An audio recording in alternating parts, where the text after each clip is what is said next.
Alright, you people have asked for car videos and I want to deliver.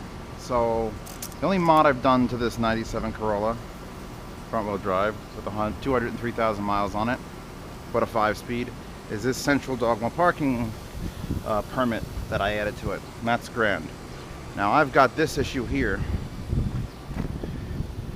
Ignore that. I don't know what that came from. I didn't do it. But looks like some gremlin came and ate the front of my car. And I have a choice. I have 3 choices. Tape over this so you don't see it, which will be retarded. Replace the bumper, which on a 97 Corolla that's pretty beat up is expensive and retarded. Or modify.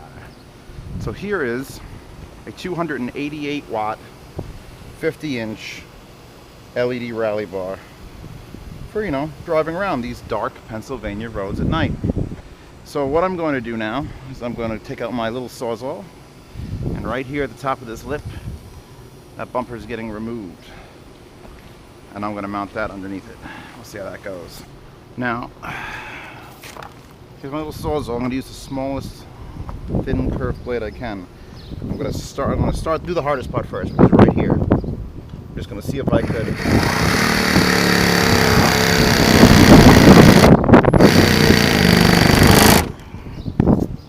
kind of stuff the modifiers do. Now look, I've got a perfect line right here on this light, so I'm going to try to follow that. That should bring me like right in here.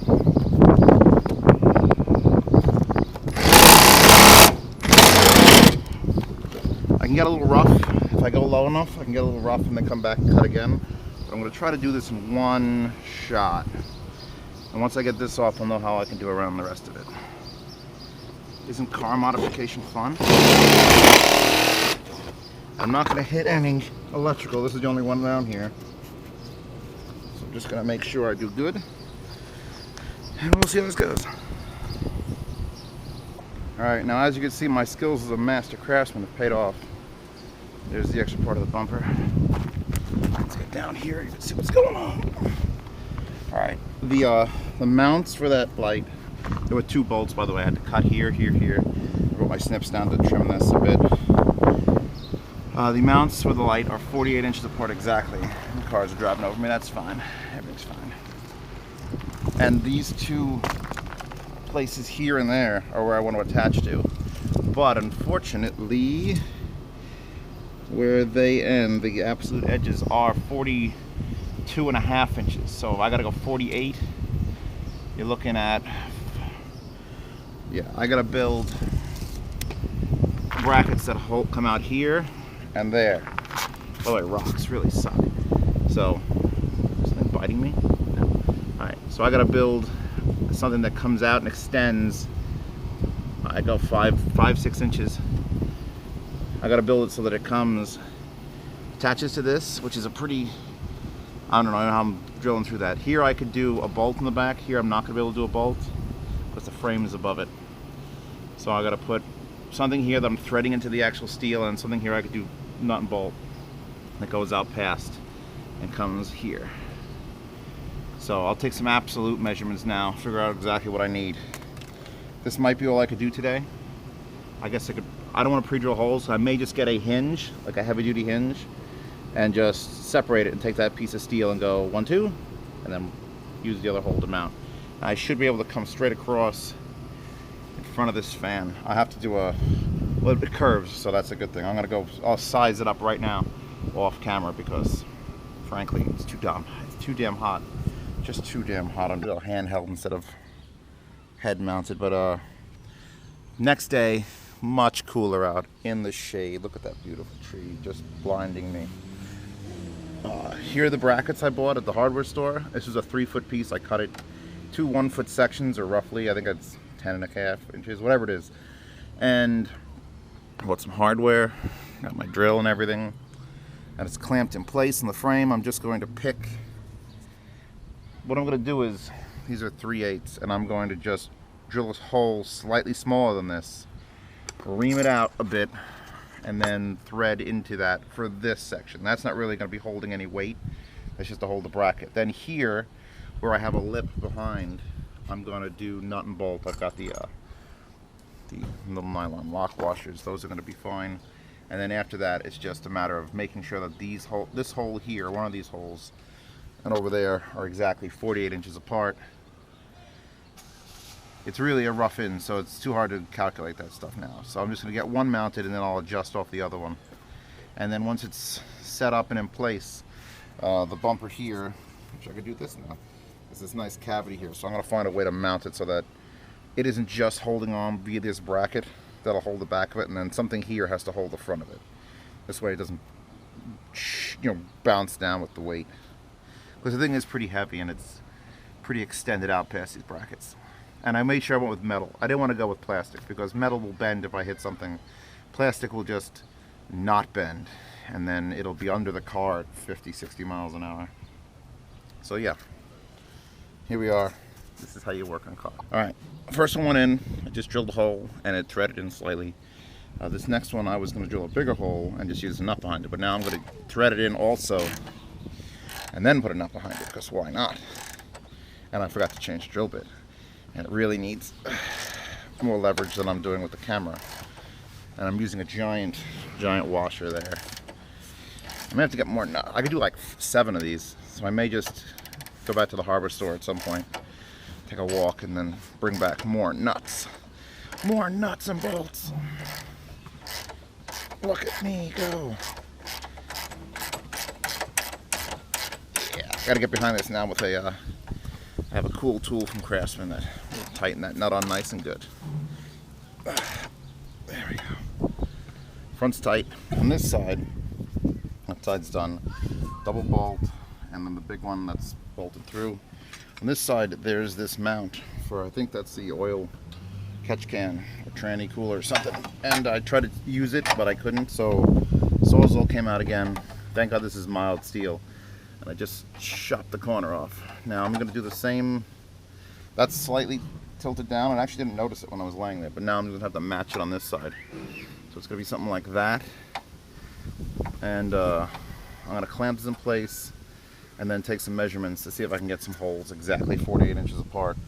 It's going to suck if they're not. Alright, this side is in and mounted, that side's in and mounted. How strong is it?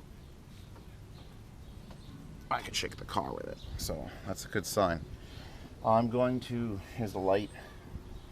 Light's going to be a bitch. I have to take the brackets off the end, and there's actually little rubber feet on this, which might help this bend in and out in case it isn't perfect. But I'm going to get it real close, real damn close, and then I'll decide. See, because here's what I don't want to really drill through these fins. They're all just fins, pretty much straight through here. It's all heatsink. So I'd have to take my drill and drill through like 10 fins to have a physical mount point to do up to here. So I may just, since it is a fin, I might just get some sort of C bracket and just go clamp it on, and I could probably get to that from the front. From the top. No, I really can't. Damn you, Corolla, for being so small. But yeah, everything else seems to have worked. Worked out well. So like 40 minutes, and I'll see how long it takes to mount the actual. Just had to point out how perfect the curve of this light is to my bumper, and if I didn't put it down there, this would have worked. That's just insane. It's insanely designed for a Corolla. Well, if I ever buy another one. Alright. What a pain the last little fitting was. I'll explain why.